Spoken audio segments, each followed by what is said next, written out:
advancing equality by empowering the Black community and underserved individuals. So the Urban League is there and has always been there to sort of bridge that gap. In 1970, Greenville residents from diverse backgrounds and races created a community-based organization committed to providing equal opportunity. In our history, like many of our historic Black organizations here in Greenville, started at the Springfield Baptist Church. Sam Zimmerman and Mr. Fred Garrett and Lottie Gibson and Joe Allman and Hayne Hip. It was a good cross-section of people that were meeting in Springfield to decide on getting a chapter here in Greenville.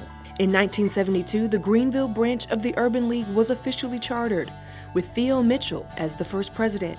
So the Urban League specifically said, okay, it is our responsibility, predominantly as an African American organization, to make sure that we do everything to have our neighborhoods and our communities be able to have the resources that others do.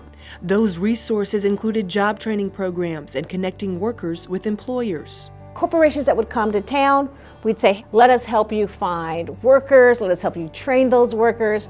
We have in our archives pictures of folks that we trained in the construction industry when they were rebuilding Main Street. You know, the Urban League of the Upstate is definitely an economic driver for the Upstate, particularly when it comes to African Americans. When you look at the poverty level of African Americans in the Upstate and even in South Carolina as compared to other populations, there's a huge disparity.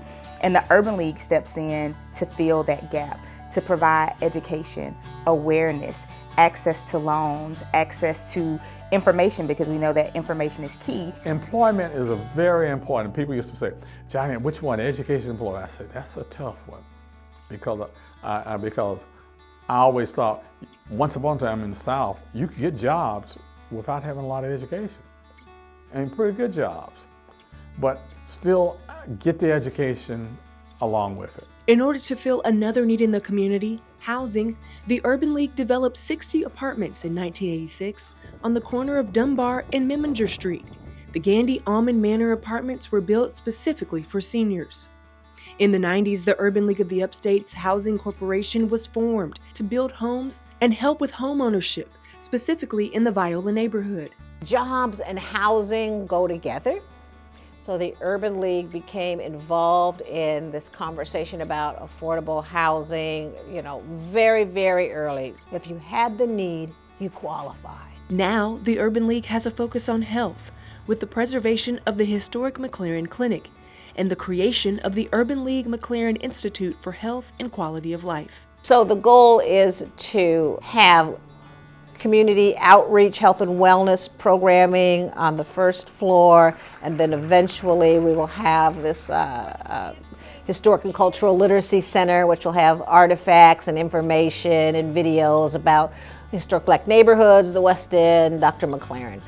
Historically, there have been faith-based organizations creating change through outreach, legal organizations like the NAACP, fighting for equal rights for all.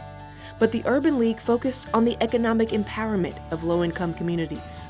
Policies change, focus areas change, but the fact that you need an organization that is dedicated to the economic mobility of Black people will never change.